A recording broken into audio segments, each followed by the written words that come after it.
중증은 몸이 거의 반쯤 부서져서 오신다고 생각하시면 돼요. 200kg 넘는 데서 심폐소생술 중이다. 그 환자 살아서 저희 병원에 도착을 할 수가 없거든요. 저희는 전공의가 한 번도 배정된 적이 없었고요. 치료사는 없거든요. 후학을 양성을 전혀 못하고 있고, 대한민국 필수의료 환경이 얼마나 열악한지 민낯이 드러났고, 전공의 선생님들 아예 필수의료 쪽은 그냥 안 하겠다 이렇게 수련 포기하고 다 그만둔 거거든요. 잠깐 파업하러 나간 게 아니고. 안녕하세요. 저는 천안에 있는 단국대병원 권역외상센터에서 외상 전담 전문의로 6년째 일하고 있는 막내 의사 허윤정이라고 합니다. 중증외상센터는 각종 사고로 인해서 몸에 손상이 많이 일어났을 때 그 환자들만을 위한 특별한 시스템과 인력을 갖추고 있는 전국에 17개에만 있는 그런 권역외상센터들을 뜻합니다. 중증외상이라는 게 보통 출혈 때문에 이제 대부분 환자들이 사망을 하게 되는데, 그 초마다 혈관에서 뿜어져 나오는 혈액의 양이 어마어마합니다. 그래서 환자의 상태가 정말 분 단위도 아닌 초 단위로 급격하게 변하고, 저희는 그 안에서 이제 빠른 판단을 내려서 환자 치료를 단계 결정을 해야 하거든요. 바이탈을 다루는 외상 전담 전문의들이 24시간 팀을 이뤄서 대기를 하면서 환자 도착과 동시에 초기 소생, 응급수술은 물론이고 이후에 중환자실이나 일반 병실에서의 최종 치료까지를 다 도맡아 하고 있다는 것이 일반 응급실과의 차이점이라고 하겠습니다. 통계를 보면은 2023년도 한 해에 국내에서 중증 외상 환자가 8천여 명이 발생을 했고, 이 중에 4,400여 명이 사망했습니다. 15에서 64세 이 사이 환자군이 제일 많으시거든요. 불의의 사고에 의해서 많이 희생이 되고 있다는 점이 저희가 좀 더 치료를 열심히 하게 하는 동력이 되는 것 같습니다.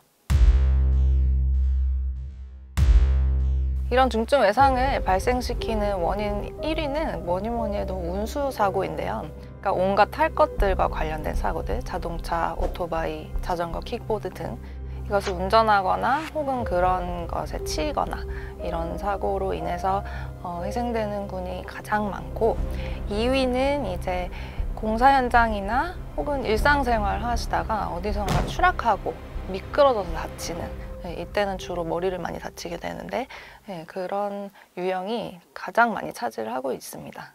사실 경증 외상은 정말 누구에게나 발생하죠.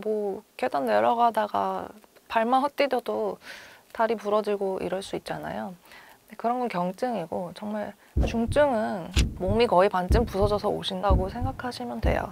우리가 생각하는 것 이상으로 신체가 으깨지고 절단되고 그런 상태를 뜻하는 것이기 때문에 아주 쉽게 발생하는 건 아닙니다. 외상센터 환자 중에 경제적으로 부유한 분, 그리고 좋은 차 타시는 분, 안전장비 빠방하게 갖추고 계신 분, 이런 분은 잘 안 계시고요. 경제적으로 좀 어려우셔서 위험한 일에 종사를 하고 있다든지, 아니면 법망의 테두리에서 벗어난 사각지대에서 일을 하는 노동자들, 그런 계층에 있는 분들이 반복적으로 실려오는 것을 계속 지켜봐 왔습니다. 이런 거는 그래서 국가에서 시스템적으로 예방하고 막아줘야 하는 것들이고, 규범이 필요한 부분이고, 또 사회의 양극화를 해결하기 위해서 우리 사회 구성원들이 모두가 사실 같이 관심을 기울여줘야 하는 부분입니다.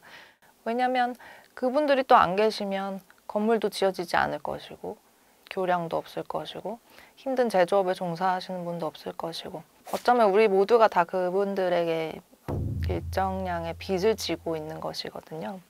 그래서 남일이라고 생각하지 마시고 항상 관심을 기울여 주셨으면 좋겠습니다.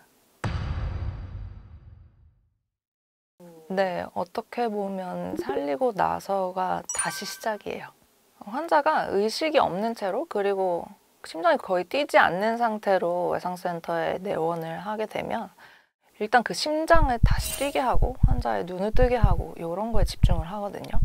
이 환자가 생존을 할지 못할지가 거의 수분 내 판정이 되는데, 그때까지는 정말 그것만 보고 달려갑니다. 그래서 정말 로봇처럼 일하다가 환자가 이제 살았다는 확신이 들면 그때부터는 이제 또 다른 차원의 고민이 시작이 되는 것인데요. 왜냐하면 일단 살았으면 그 다음에는 환자 삶의 질이 중요해집니다. 이 환자가 다시 가정으로 일터로 돌아가야 하기 때문에 그때부터는 그냥 살아있다는 것이 다가 아니라 이 환자가 걸을 수 있을지 다시, 그리고 뭐 팔에 통증은 남지 않을지, 어떤 후유증이 계속되진 않을지, 이런 부분을 계속해서 같이 고민을 해줘야 되기 때문에 그때부터는 좀 긴 호흡을 가지고 환자의 인생도 좀 같이 들여다보고 그분들의 목소리도 좀 더 들으려고 하고, 그렇게 환자에게 관심을 더 기울이게 되는 편입니다. 닥터 헬기 너무 좁아요. 그 드라마에서 보신 헬기보다 정말 작은 소형 헬기고, 창문 바로 밑에 환자가 이렇게 누우면 그 옆에 의사랑 간호사 한 명이 겨우 쪼그려 앉을 수 있는 공간만 나오거든요. 그래서 여기 완전 붙어 있기 때문에 만약에 환자의 그 창가 쪽 흉부에 뭐 관 삽입을 하고 이래야 된다 그러면 못 합니다. 이렇게 뭐 아파치 헬기처럼 엄청 큰 거 말고 정말 이거보다 조금만이라도 큰 헬기였으면 좋겠는데, 네, 그런 어려움도 있습니다. 막 키 큰 환자는 막 이렇게 쪼그려 타야 되기도 하고. 저희끼리는 우스갯소리로 해 지기 전까지만 다쳐야 된다 이렇게 얘기를 하는데, 일몰 후에는 닥터 헬기가 뜨지 못합니다. 제일 원인은 닥터 헬기에는 닥터가 동승을 해야 하거든요. 환자 상태가 너무 위독하기 때문에 의사가 옆에서 끊임없이 약물 주입이라든지 처치를 해줘야 하는데, 이 헬기를 같이 타실 선생님들이 안 계세요, 밤에는. 네. 왜냐면 국가에서 헬기 운영비나 그 헬기 회사로 지원되는 금액들이 있는데, 이 헬기를 같이 타는 뭐 응급의학과나 외상외과 의사의 인건비는 따로 지급이 되지 않습니다. 그래서 대기하는 수당이라든지 이런 것이 전혀 없고, 네, 알아서 줘라. 병원 자체에서 지급을 하라고 나라에서 지정을 해놨어요. 그러다 보니까 사실 병원에서는 지급하지 않아도 그만인 거죠. 특히 하루에도 여러 번 헬기를 탄다는 것은 사실 목숨을 걸고 타는 거거든요. 뭐 뉴스에서 많이 보시잖아요. 헬기 사고 나고 이런 거 굉장히 흔한데, 그런 생명수당 같은 것도 굉장히 형편없는 편이어서 저희 병원 같이 닥터 헬기를 운영하는 병원은, 그래서 응급의학과 선생님들 사이에서는 절대 취직 안 하려고 하는 병원, 기피하는 병원에 속합니다. 위험한 일만 해야 되고 그에 따른 보상은 없기 때문에. 그래서 해지면 못 듭니다. 2014년부터 17개 권역외상센터가 순차적으로 전국에 세워졌는데요. 세울 때는 굉장히 화려했죠. 와, 이렇게 많이 사람을 살리는 센터들이 각 지역에 개소를 하는구나. 그렇지만 유지될 수 있는 환경이 아니었던 거죠. 필수 의료에 종사하는 의료진들이 도저히 사람 살리는 데에만 집중을 할 수가 없는 이런 현실 때문에 인력 유출이 가장 심했고, 그 결과 지금 전국에 외상전담 전문의가 180명?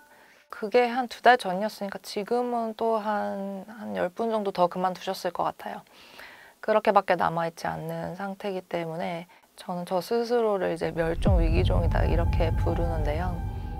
센터 하나가 제 기능을 하려면 전담의들이 최소 10명 이상은 필요한데, 지금 전국에 센터당 2~3명 남아 계신 곳도 많이 있고요.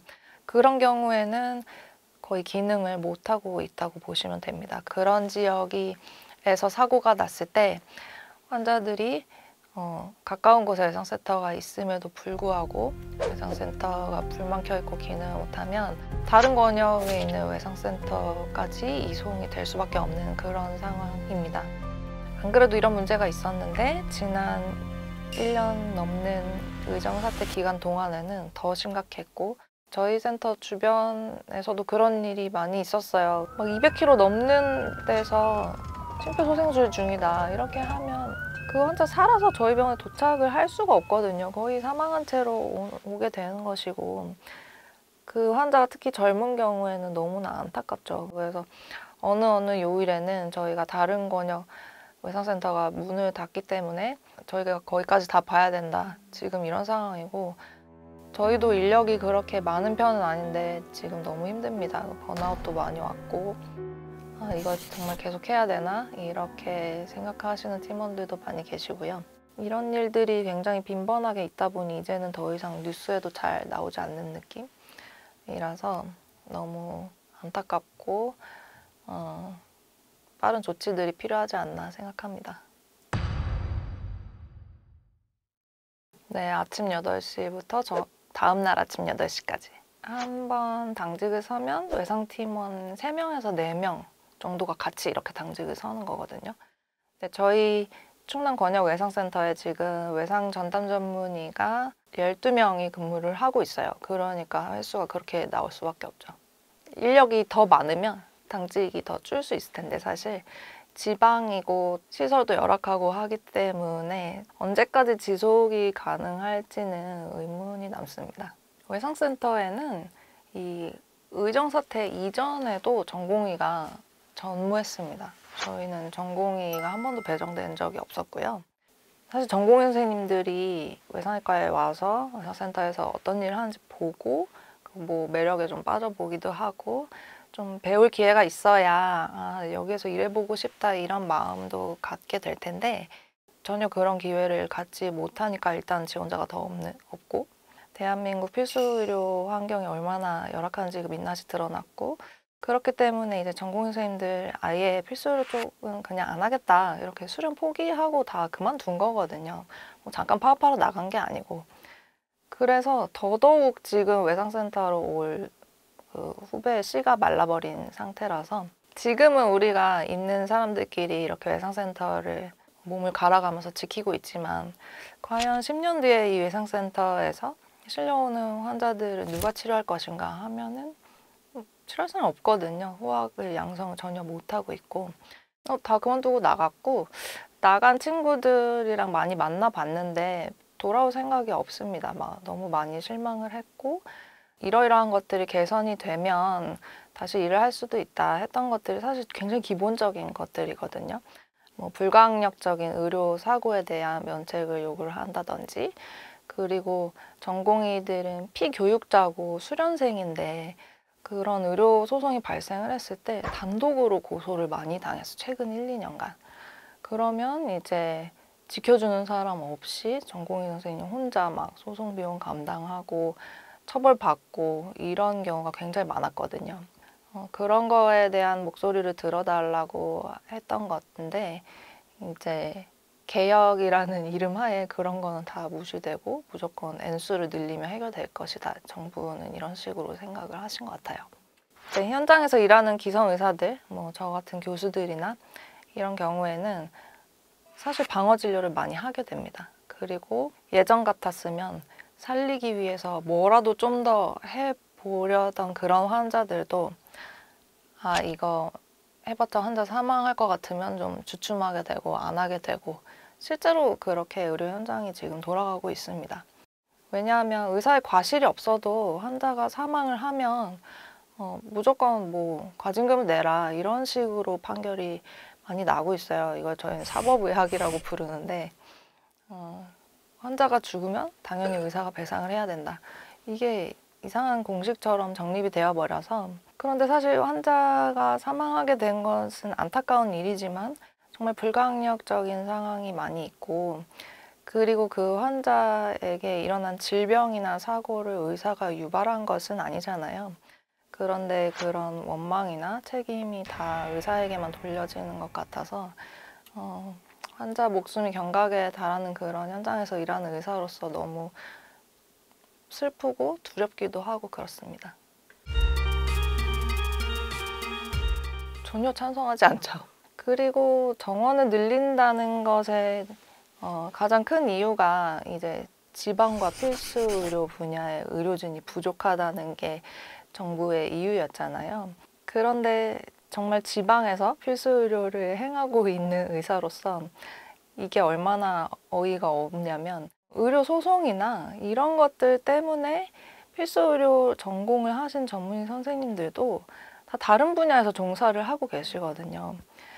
어떻게 보면 필수 의료 의사들은 남아돕니다. 근데 그분들이 마음껏 생명을 살리는데 도저히 집중을 할 수 없는 그런 환경을 조성해놓고 사람이 부족해서 그런 분야로 의사들이 안 온다? 이렇게 얘기하면 안 되죠. 의사의 수가 늘어난다면 필수 의료에서 일하는 환경은 사실 그대로인데 그 새로 늘어난 의사들이 어디로 갈까요? 의료비를 늘리는 쪽으로 소비하고 지출하는 쪽으로 다시 많이 흘러가면 결국에 국민들의 피해로 돌아올 겁니다. 탄핵 국면 전까지는 이제 주로 정부와 의사들이 맞서는 양상이었다면 지금은 이게 이제 오랜 기간 지속이 되다 보니까 병원을 계속해서 지키고 있던 나이 든 기성 의사들과 그리고 투쟁을 위해서 떠나갔던 젊은 의사들 사이의 세대 갈등으로까지 번진 양상입니다. 이 갈등이 저희 내부에서도 굉장히 극렬한 상태이고 이것도 해결이 되어야 다시 이전으로 돌아갈 수 있을 것 같은데요. 생명을 다루는 과에서 수련을 받기 위해서는 하루하루가 교도소 담벼락 위를 걷는 듯한 그런 일상의 연속이거든요. 계속 예비 범법자 취급 당하고 소송의 위험에 있고 이런 상황에서 젊은 의사들은 아무리 노력을 해도 그 모든 것을 다 이겨내고 전문의가 된다고 해도 이전에 이제 선배 의사들이 쌓아 올린 것만큼의 성과나 어떤 경제적인 것들은 이룩할 수가 없는 세대가 되어버렸기 때문에 우리는 근로기준법에서 명시하는 것처럼 저녁이 있는 삶, 인간다운 삶을 좀 더 추구하고 싶다 이렇게 얘기하고 있고 그것에 대해서 이제 기성 의사들은 그렇게 짧은 시간 동안 뭘 배울 수 있나 이런 입장이 지금 상중이 되고 있는 것이거든요. 전공의들이 주장하는 바가 그런데 저는 맞다고 생각합니다. 왜냐하면 그동안 병원에서 수련받는 그 체계가 굉장히 교육적이지 못했어요. 꼭 의사가 아니어도 할 수 있는 그런 잡일 위주의 업무도 굉장히 많았고 그러면서 정작 의사로서 그런 의료사고도 일으키지 않고 제대로 술기와 수술을 시행할 수 있는 가르침을 받을 수 있는 환경은 조성이 되지가 못했고 근데 또 그 이면에는 교수들도 교육을 하기 싫어서 안 하는 것이 아니라 의료 행위에서 오는 수가 자체가 너무 낮고 매출에 압박이 항상 있고 거기에 쫓기다 보니 교육에 도저히 시간과 노력을 할애할 수가 없는 그런 한국 의료 환경 전반의 문제가 또 자리하고 있는 것이거든요. 서로 세대의 특성을 싸잡아서 비난하고 미워하기보다는 같이 해결을 해나가야 된다. 저는 이런 입장입니다. 사실 의사들이 너무 환자 고치는 일에만 매몰되어 있다 보니까 사회와 소통하는 법을 그동안 잘 몰랐던 것 같습니다. 그런데 의사 사회 내부에서만 외쳐봤자 일반 국민들에게는 전혀 와닿지 않을 거거든요. 그렇기 때문에 비록 계란으로 바위를 계속 치는 느낌이긴 하지만 저도 처음에는 나 한 명이 떠든다고 누가 들어줄까? 그리고 의사 한 명의 외침이 세상을 과연 변화시킬 수 있을까? 이런 의문이 계속 들었는데요. 어떤 절에서 스님이 말씀하시는 걸 들었는데 찾아오는 사람들한테 늘 친절하시고 뭘 베풀려고 하시고 나누어 주시는 거예요. 그런데 그렇게까지 하는 이유가 무엇이냐, 스님에게 돌아오는 게 뭐냐 했을 때 스님이 하신 말이 이렇게 한 사람 한 사람에게 마음을 전하다 보면 그 사람 주변의 다른 사람에게도 그 선한 마음이 전파가 되고 그러면 결국에 그런 것들이 모여서 공동체를 바꾸는 힘이 될 수 있다라고 믿는다고 하시더라고요. 그 얘기를 들으니까 굉장히 뭔가에 얻어맞은 느낌이 들면서 제가 그 현장의 목소리를 전할 수 있는 위치에 있는 것이기 때문에 이 사회에 전파될 수 있다고 믿고 끊임없이 이야기를 하자, 세상을 향해서. 그런 마음으로 사실 병원에서 일하기만도 너무 바쁘지만 책도 쓰고 국회에서 공청회나 토론회 같은 거 한다고 하시면 가서 열심히 이야기하고 요즘은 그렇게 하려고 많이 노력하고 있습니다. 근데 결국에는 그 끝에는 저희 환자들이 있는 거예요. 외상센터에 오는 수많은 사연이 있는 환자들이 더는 다치지 않았으면 하는 바람이 가장 큽니다. 지금 전공의 선생님들이 다시 들어와서 수련을 받기 시작해도 그분들이 외상센터 의사가 되기까지는 굉장히 오랜 시간이 걸리거든요. 그때까지 지금의 인력으로 버티려면 저희같이 지방에 있어서 신규 인력이 유입되지 않는 곳들은 하이브리드 ER 뭐 이런 새로운 시스템이 있어요. 적은 인력으로도 논스톱으로 환자를 지금보다 더 빨리 볼 수 있는 그런 시스템이 마련이 된다든지 추가적인 투자가 절실한 상태입니다. 외상외과가 사실 외과 내부에서는 굉장히 기피하는 파트이고 종사하는 사람도 많지 않고 왜냐면 좋은 일이 별로 안 일어나요. 외상센터에서는. 그럼에도 불구하고 선택을 했던 것은 저에게 딸이 있는데 그 딸이 나중에 엄마의 행적을 돌아봤을 때 엄마를 존경한다고 말할 수 있는 그런 일인가? 해서 예스라는 판단이 들면 다 하는 편입니다. 그래서 떠나야 할 이유가 남아있어야 할 이유보다 훨씬 많지만 환자들 곁을 지키고 있고요. 누군가는 해야 되는 일이니까. 그리고 외상센터에 실려오는 사람들이 결국에는 다 누군가를 사랑하는 가족이고 동료이고 친구이고 너무 다 모두가 모두에게 소중한 사람들이잖아요. 그런 사람들을 지키는데 내가 일조할 수 있다면 그 또한 얼마나 축복받은 일인가 이렇게 생각합니다. 그래서 아직까지 지키고 있네요. 우리가 살면서 행복은 아주 조금씩 어렵게 쌓아 올리는 느낌이잖아요. 뭘 해도 만족스럽지 않고 그렇게 행복한 것 같지 않고 그거에 반해서 불행은 또 굉장히 쉽게 느끼고 그런데 그러지 않았으면 좋겠어요. 왜냐하면 이 외상센터에 와서 너무나 준비되지 못한 채 갑작스럽게 세상과 이별해야 하는 분들을 저는 많이 보았는데 그러면서 든 생각은 우리가 두 눈으로 지금 볼 수 있고 내 코로 온전히 숨을 쉴 수 있고 걸을 수 있고 그리고 내 곁에 가족들이 건강하게 웃고 있는 이 하루가 일상이 얼마나 소중한가 하는 것을 느낄 수 있었거든요. 건강하고 행복할 때 그런 것을 먼저 생각해 보셨으면 좋겠어요. 그래야 내 오늘의 삶이 얼마나 더 찬란하고 행복한지 느낄 수 있는 것 같습니다.